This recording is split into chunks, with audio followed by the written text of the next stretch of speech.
আমি আজকে বানাইতেছি খুবই সহজ করে টক জাল লেবুর আচার। আর এই আচারটা অনেক দিন যাবৎ ঘরে সংরক্ষণ করে খাওয়া যায়।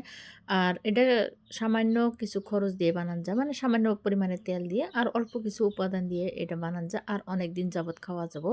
তো চলো দেখে নাও আমি কি দিয়ে এই রেসিপিটা বানাইছি। আর রেসিপিটা আশা করছি তোমরা সম্পূর্ণ দেখবে। প্রথমে আমি একটা শুকনা খোলায় দিয়ে দিলাম কয়েক দানা মেথি, তারপর দিয়ে দিলাম পাঁচফোড়ন। আর এটা মশলা হিসাবে এইটাই সঠিক, মানে এর থেকে বেশি কিছু দেওয়ার দরকার নাই। আর মেথি যেহেতু তিতা লাগে, বেশি পরিমাণে দেওয়া যাবে না। এখন এলাম আমি লেবু ছিঁড়ে নিয়ে গাছের টাটকা লেবু ছিঁড়ে নেব। আর এই লেবুর চামড়াটা অল্প মোটা সাইজের, কিন্তু পাতলা সাইজেরটা হলে ভালো হয়। তো যাই হোক, আমার বাড়িতে গাছ আছে, এই গাছের দিকে ছিঁড়ে নিতেছি।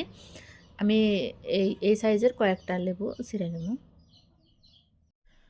অনেকগুলো লেবু ছিঁড়ে নিয়ে নিছি, এই যেখানে দেখতেছো। আর লেবুগুলো কোনো কাঁচা কাঁচা যদি পাহা লেবু হয় তাহলে কিন্তু ভালো হয়। আর যে পাহা কাঁচা যে কোনো লেবু, পর্যায় লেবু হলে এই ধরনের আচার বানানো যাবে। আর এবার এই টিপসেই বানানো যাবে, এবার করে বানানো যাবে। তো যাই হোক, আমি নিছি কিছু কাঁচামরিচ, তারপর নিছি এক টুকরা আদা, বেশি নেই নেই। এখন আমি লেবুর যে উপরের যে অংশটা আছে, মানে এই যে কষকষটা আছে, ওইটাতে ছাড়া নেবো। ওইটা মানে তিতা লাগে, তার জন্য এই যে একটা গ্রেটার দিয়ে উপরে অল্প অল্প চাইচা নিতেছি। তো তোমরা চাইলে বড়ি দিয়ে ছিলে না পারো। তো যাই হোক, সবগুলো লেবু ছিলানো হয়ে গেছে গা, এই যে এরম হয়ে গেছে গা।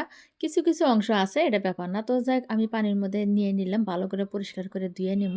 আর এইটা কাটার সময় কিন্তু যাতে পানি না থাকে ওটা খেয়াল রাখা, ওই জন্য আমি ভালো করে নিগড়ে নিগড়ে নিতেছি। আর শুকনো একটা কাপড় দিয়ে এনাকে ভালো করে আমি মুছে নিব, যাতে পানি না থাকে। এই যে দেখতেছো আমি কেটে নিতেছি, এখানে কোনো পানি নাই। আর মাঝখানে থেকে কাইটা নিতেছি, আর আমার নিজের পছন্দ মতো টুকরা করে নিতেছি। তোমরা যদি বানাও তাহলে তোমার নিজের পছন্দ মতো বানাবা। আমি আউটডোরে বসে বসে ভয়েস দিতেছি, তার জন্য অল্প সামান্য কোলাহলের শব্দ আছে। তো যাই হোক, আমি মরিচগুনা কাইটে নিতেছি, আর বোটা সমেত কাইটে নেব, দেখতে যাতে ভালো লাগে। এই জন্যে বোটা সমেত মরিচ তো খাওয়াই যায়। আর মরিচগুনা বড় বড় টুকরা করে নিতেছি। আর মরিচ যে দিবা নিজের পছন্দ মতো দিবা, মানে ঝালের পরিমাণ অনুযায়ী দিলে হইলো। আর এখন আমি আদা কাইটে নিতেছি, আদাগুনা কুচি কুচি করে নিমু, যাতে আচারটা যখন মজা যায় খাওয়ার সময় অল্প দাঁতের হাতে লাগলে যাতে খাবি ভালো লাগে, এই হিসাবে আমার নিজের পছন্দ মতো কাইটে নিলাম। সব কিছু কাটা শেষ। এখন আমি একটা বাসনের মধ্যে লেবুগুনা নিয়ে, এই যে টুকরা টুকরা লেবুগুনা নিচে নিয়ে ভিতরে যে রসটা আছে, রসটা আমি বাই করে দিতেছি। এই রসটা বাই করার ফলে কী হবো, তেলের পরিমাণটা কম নাকবো আর চুকাটা কম নাকবো। তো যাই হোক, প্রত্যেকটা লেবুর রস আমি চিপে চিপে বাই করে নেব। সবগুনা লেবু চেপা শেষ হয়েছে। এখন আমি দিয়ে দিলাম ওর মধ্যে আদা, আর যে কাইটা রাখছিলাম মরিচগুনা, এই মরিচগুনা দিয়ে দিলাম। আচারটা আমি এখন মাহামো। আর এই আচারটা বানাতে কোনো আগুনের ঝামেলা ছাড়াই বানানো যায়। তো যাই হোক, তারপর দিয়ে দিলাম আমি পর্যাপ্ত পরিমাণে কালো জিরা। এটা নিজের পছন্দ, তোমরা দেওয়া পারো না দেওয়া পারো কালো জিরাটা।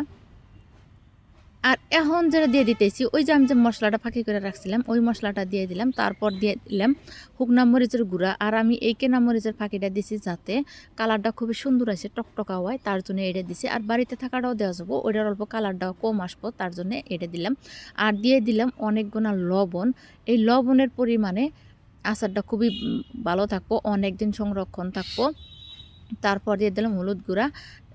এখন ভালো করে মাখায় নিতেছি, এই যে দেখতেছো তোমরা, খুবই সুন্দর করে মাখা নিতেছি।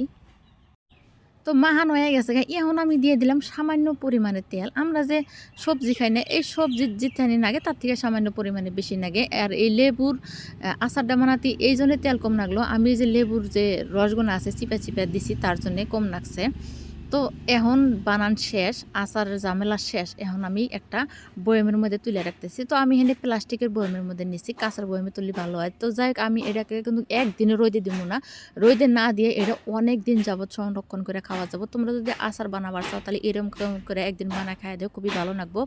তো বন্ধুরা, আচারটা বানান শেষ, দেখতেছো না খুবই সুন্দর দেখা গেছে। তো যাই হোক, এবার একদিন বানায় খাই দেওয়া ভালোই লাগবো। আর আমার এই রেসিপিটা কীরকম লাগছে তোমরা কমেন্ট করে অবশ্যই জানাবা।